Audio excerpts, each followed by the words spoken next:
Selamat datang di channel Novel Official. Sebelum kalian mendengarkan novel Pesona Pujaan Hati, jangan lupa like, share, and subscribe.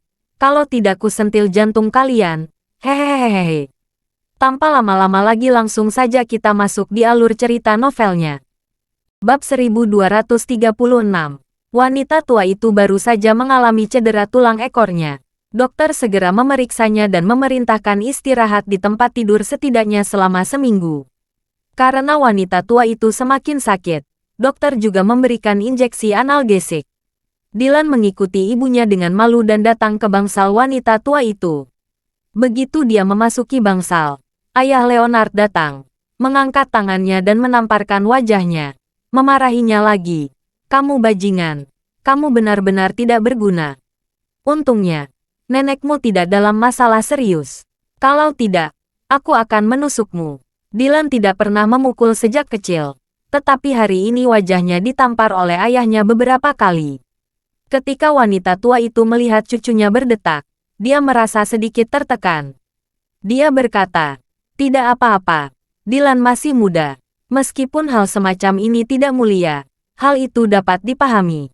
Tuan Koch tidak semurah hati wanita tua itu. Dia memelototi Dylan dan berkata dengan dingin, "Dia sudah tidak muda lagi. Dia sudah dewasa. Orang dewasa yang tidak bisa mengendalikan dirinya sendiri. Apa yang bisa dia harapkan darinya?" Ketika Dylan mendengar ini, kakinya bergoyang. Dia tidak takut ayahnya akan memukulnya. Yang dia takut adalah kakeknya mengatakan sesuatu yang tidak akan mengakui dirinya sendiri. Karena jika kakeknya benar-benar memiliki kesan jelek tentangnya, hal itu akan berdampak besar pada statusnya di masa depan dalam keluarga. Ketika Leonard mendengar ini, dia menjadi lebih marah lagi pada putra yang tidak berbakti ini. Dia menamparkan tangannya dan menamparnya lagi, lalu memarahi dengan tajam. "Tidak, kamu bajingan. Jika aku melihatmu melakukan hal itu lagi, aku akan mematahkan kakimu." Dylan menutupi kedua sisi wajahnya, sedih berseru, "Kakek, ayah, aku akui aku salah. Aku tidak akan pernah membuat kesalahan seperti itu lagi di masa depan." Lelaki tua itu bernuansa dingin. "Aku tidak seperti nenekmu. Dia paling memanjakan cucunya. Aku selalu berpegang teguh pada prinsipku. Jika kamu berani melakukannya lagi, maka pergilah dari Eastcliff dan jangan pernah kembali." Dylan mengangguk cepat dan berkata dengan hormat, "Kakek, jangan khawatir. Saya tidak akan melakukannya lagi." Ekspresi tua itu sedikit melunak. Wanita tua itu sedikit mengeluh. "Kalian berdua, sudah cukup. Berhentilah memukuli dan memarahi anak itu. Dia akan segera beroperasi." Melihat nenek membela diri seperti ini, Dylan meneteskan air mata. Dia berjalan ke tempat tidur wanita tua itu, berjongkok, memegang tangan wanita tua itu, dan berkata, "Nenek, maafkan aku. Aku yang salah." Wanita tua itu buru-buru mengulurkan tangan untuk membantu menghapus air matanya, dan berkata, "Bagus. Kamu mengetahui kesalahanmu itu sudah setengah memperbaiki diri. Nenek tidak menyalahkanmu." Pada saat ini, ahli gastroenterologi masuk dan berkata, Tuan muda, ruang operasi sudah siap." Leonard mengangguk dan berkata kepada Dylan, "Ini hanya operasi kecil. Kamu pergi sendiri dengan dokter. Aku menemani nenekmu di sini." Dylan mengangguk dan patuh. Ketika wanita tua itu melihat ini, dia buru-buru berkata kepada Sylvia, "Sylvia, tidak perlu menemani aku di sini. Pergilah temani anakmu." Sylvia juga khawatir membiarkan putranya pergi sendiri ke ruang operasi. Dia segera berkata, "Oke Bu, aku akan pergi menemani Dylan." Setelah mereka keluar mengikuti dokter, Leonard berkata kepada lelaki tua itu dengan wajah malu, "Ayah, maafkan aku. Aku gagal mendidiknya." Pria tua itu mengulurkan tangan tanpa ekspresi, dan berkata, "Dylan hampir berusia 28 tahun. Sudah waktunya untuk menstabilkan dia. Jika seorang pria belum menikah, dia tidak akan pernah tumbuh dewasa. Cepat temukan yang cocok untuknya." Leonard buru-buru berkata, "Ayah, Dylan dan saya telah menemukan gadis yang cocok untuknya. Dia adalah putri keluarga Moore di Aurus Hill.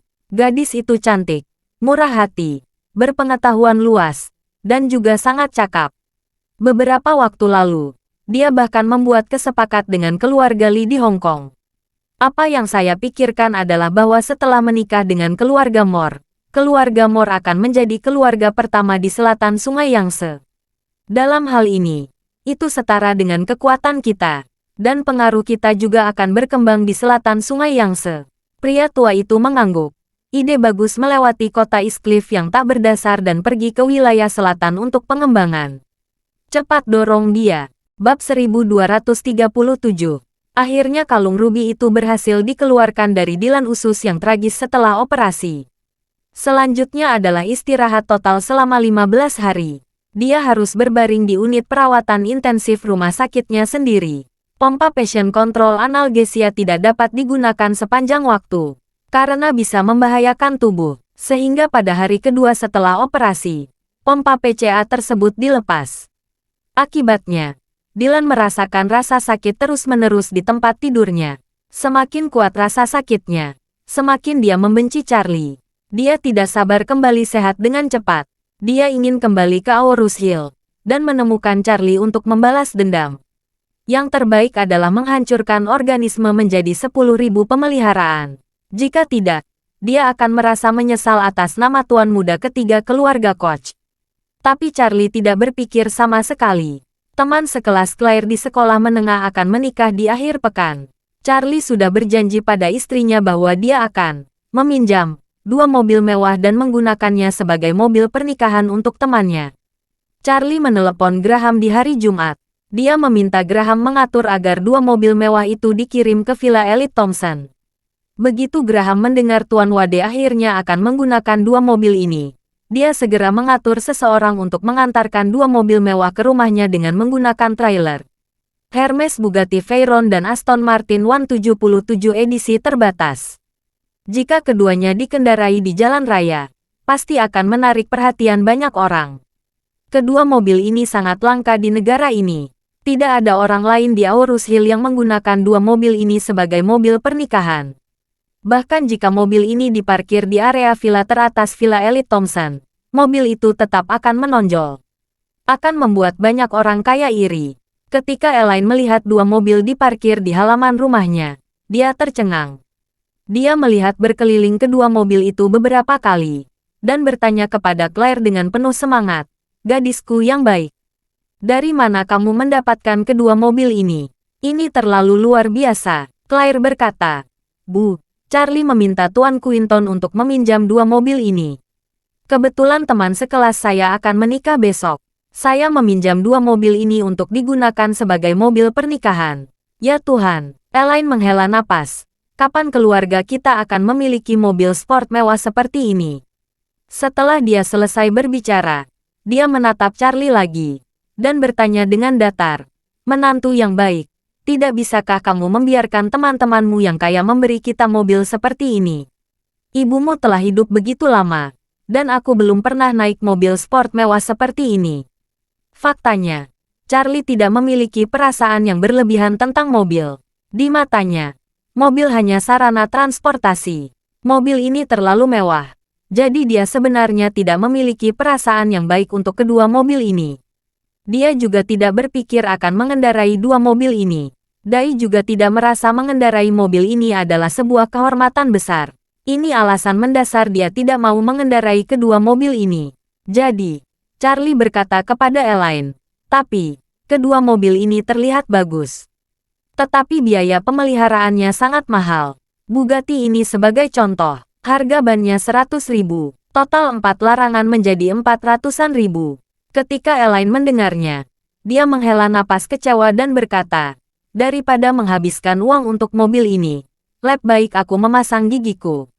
Mengatakan itu, dia mengulurkan tangan dan menyentuh rongganya, sambil mengeluh, "Gigi depanku sudah lama hilang, dan aku tidak tahu kapan bisa pasang gigi palsu." Claire berkata, "Tapi, jangan khawatir.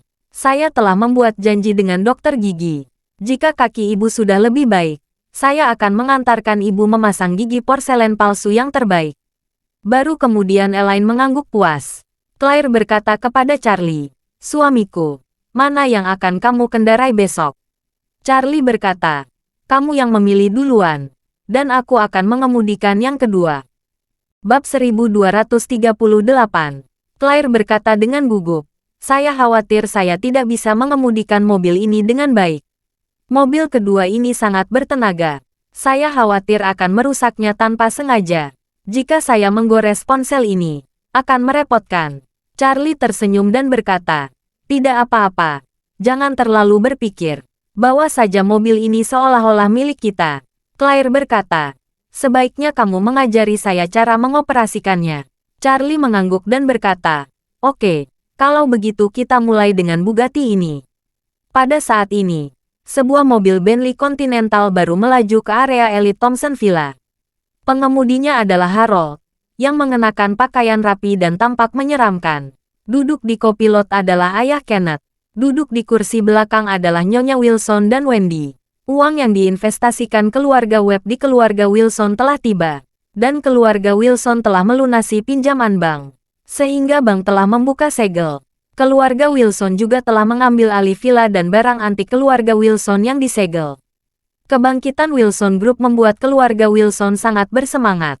Harold sudah lama tidak merasakan kehidupan mewah. Dia mendesak wanita tua itu untuk membeli mobil mewah untuk operasional perusahaan guna menunjang pemeliharaan. Di masa kejayaan keluarga Wilson, mobil terbaik mereka adalah Mercedes-Benz S450 seharga sekitar 1,5 juta. Mobil Christopher adalah Audi A8. Sedangkan mobil Harold adalah BMW tua. Semula pihak keluarga berencana ingin mengganti mobil Christopher dengan mobil yang lebih baik. Namun mereka tidak pernah menyangka keluarga mereka ambruk. Harold tahu betul, agar orang lain melihat dirinya adalah generasi kedua yang kaya, dia harus memiliki mobil yang bagus terlebih dahulu. Lagi pula, dia tidak bisa membawa villa-villa elit Thompson di belakangnya. Saat keluar rumah, apa yang orang lain lihat adalah mobil seperti apa yang kendarai mereka. Setelah menjalani kehidupan yang begitu sulit, Nyonya Wilson tidak sabar untuk menjadi terkenal. Dia segera memutuskan untuk membeli Bentley Continental senilai lebih dari 3 juta.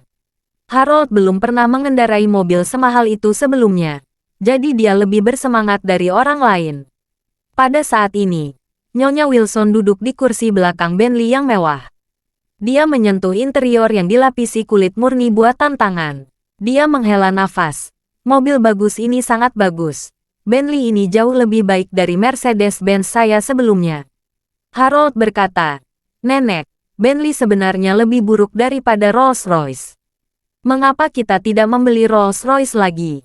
Wanita tua itu berkata, sebuah Rolls-Royce berharga 7 atau 8 juta yuan. Masih terlalu dini untuk membeli sebuah Rolls-Royce. Prioritas utama kita sekarang memulai kembali bisnis Wilson Group dengan cepat. Harold buru-buru berkata, Nenek, saya ingin mengejek keluarga Charlie. Mereka bisa tinggal di villa elit Thompson. Tetapi mobil yang kendarai mereka masih 2 BMW seri 5 yang jelek. Harga total keduanya kurang dari 1 juta. Kurang dari sudut Bentley kita. Jika kita mengendarai Rolls-Royce seharga 7 atau 8 juta, kita bisa mengendarai mobil itu langsung ke pintu rumah mereka. Wendy berkata, Kakak, kami tidak butuh Rolls-Royce untuk mengejek mereka. Bentley ini sudah cukup. Itu benar. Wanita tua Wilson berseri dingin dan berkata, Harold, berkendara langsung ke rumah mereka. Saya ingin berjanji dan mengejek keluarga ini. Sebelumnya, saya meminta mereka untuk kembali ke Wilson Group. Tapi mereka tidak ingin kembali. Sekarang Wilson Group akan hidup lagi dan sehat. Aku ingin melihat, apa mereka menyesal setelah melihat kita. Bab 1239. Dari dulu Nyonya Wilson selalu membenci keluarga Charlie. Dia pernah memohon agar mereka mau kembali ke villanya dan Wilson Group. Tetapi ajakannya tidak dianggap serius. Sekarang giliran mereka yang menerima investasi besar dari keluarga Webb. Mereka tidak menganggap serius keluarga Charlie. Selain itu, wanita tua itu merasa bahwa keluarga Charlie hanya terlihat kuat dari luar saja. Namun lemah di dalam. Sepertinya ada villa elit Thompson.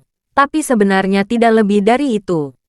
Charlie dan Jacob sama-sama tidak memiliki pekerjaan. Mereka menganggur di rumah dan tidak memiliki penghasilan. Meskipun Claire membuka studio, skalanya kecil, dan situasi pendapatannya tidak terlalu optimal.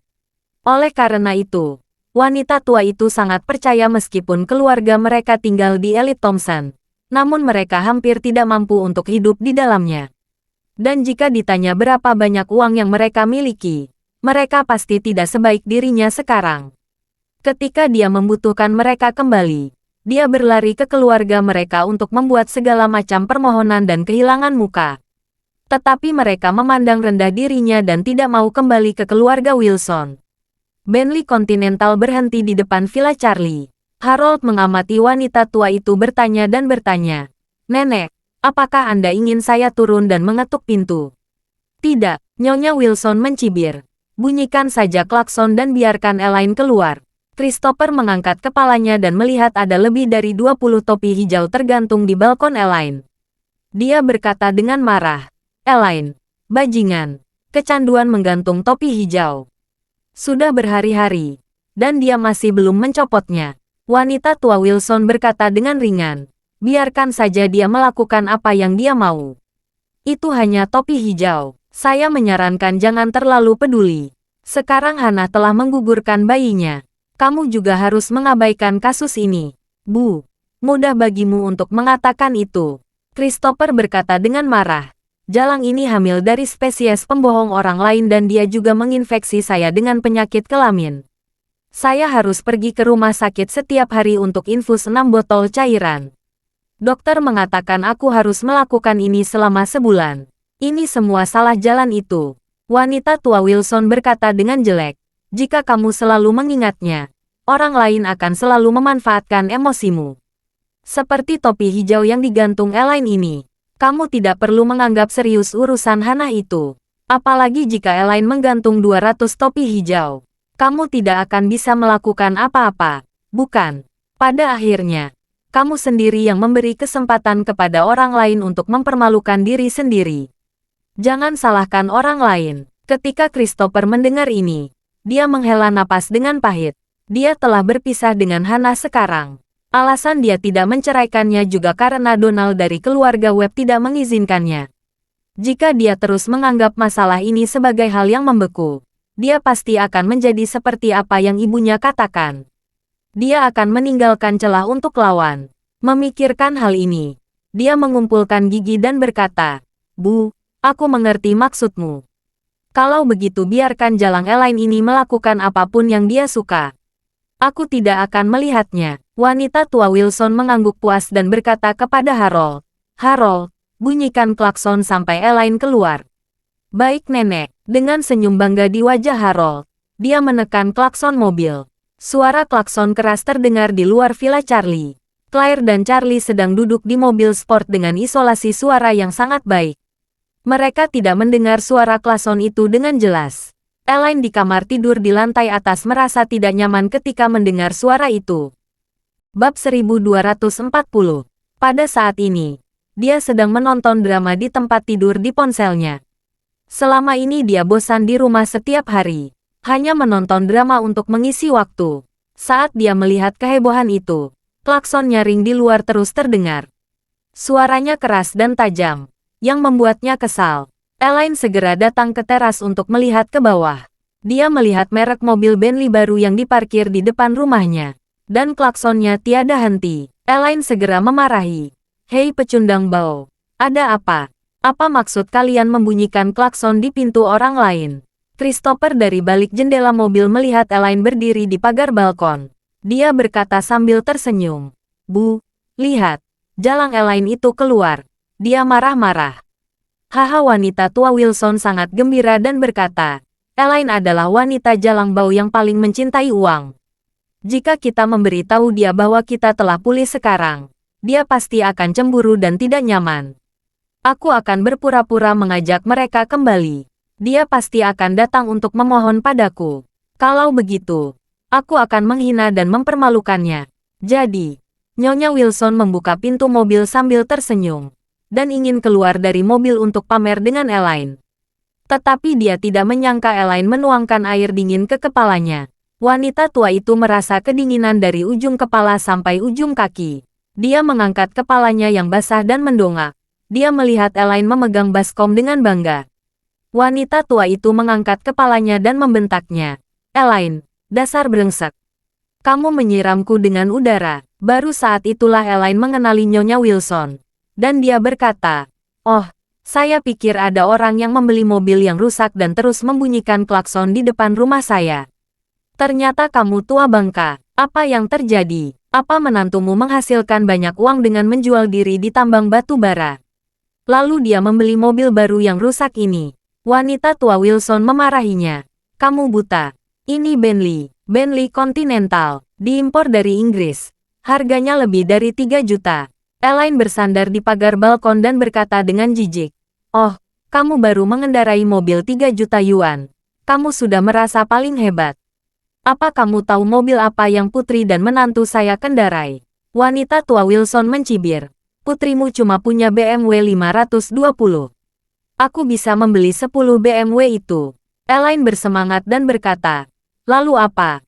Bentley harga 3 juta ini. Menuntuku punya 2 mobil mewah. Salah satunya berharga 40 atau 50 juta. Aku bisa membeli 10 mobil kamu. Melihat penampilanmu, kamu belum pernah melihat mobil ini di dunia." Harold juga menurunkan jendela pada saat ini, menjulurkan kepalanya dari kursi pengemudi, memandang Elaine, dan mencibir, "Elaine, kamu tidak memiliki gigi depan. Kamu masih suka membual." Pecundang bau Charlie mengendarai mobil 40 hingga 50 juta yuan. Dia bahkan tidak layak menyentuhnya. Elaine mengemukakan beberapa potong kulit biji melon ke Harold, dan berkata dengan nada menghina, "Harold, jangan sombong dengan bibi keduamu di sini. Jika kamu punya waktu, pergilah ke rumah sakit dan tes DNA. Cari tahu siapa kamu. Apakah kamu benar berasal dari benih keluarga Wilson? Ibumu genit. Mungkinkah dia berselingkuh dengan pria lain lebih dari 20 tahun yang lalu?" "Diam. Sialan." Harold marah saat Elaine menghina ibunya lagi. Dia membentak dengan marah, "Jika kamu terus berbicara kosong, aku akan memotong lidahmu." Elaine menjulurkan lidahnya dan berkata, "Ayo, datang dan potong lidahku. Kamu bajingan kecil. Kamu mampu." Harold sangat marah sehingga dia melompat dari pintu mobil dan menghentakkan kaki. Wanita tua itu berhenti saat ini dan berkata, "Harold, diam. Aku akan berbicara padanya." Harold menutup mulutnya dengan marah. Wanita tua itu berkata dengan arogan, "Elaine, dengarkan aku. Keluarga Wilson sudah tidak seperti dulu. Investasi 80 juta telah masuk ke kami. Keluarga Wilson telah melewati krisis utang dan akan kembali berjalan seperti biasa. Apakah kamu tidak iri? Jika kamu memohon padaku, mungkin aku akan berbelas kasih dan akan meminta Claire dan Jacob kembali bekerja di Wilson Group. Dan dana pensiunmu akan aku rasakan saat itu." Terima kasih sudah mendengarkan cerita novel Pesona Pujaan Hati. Sampai jumpa di novel selanjutnya.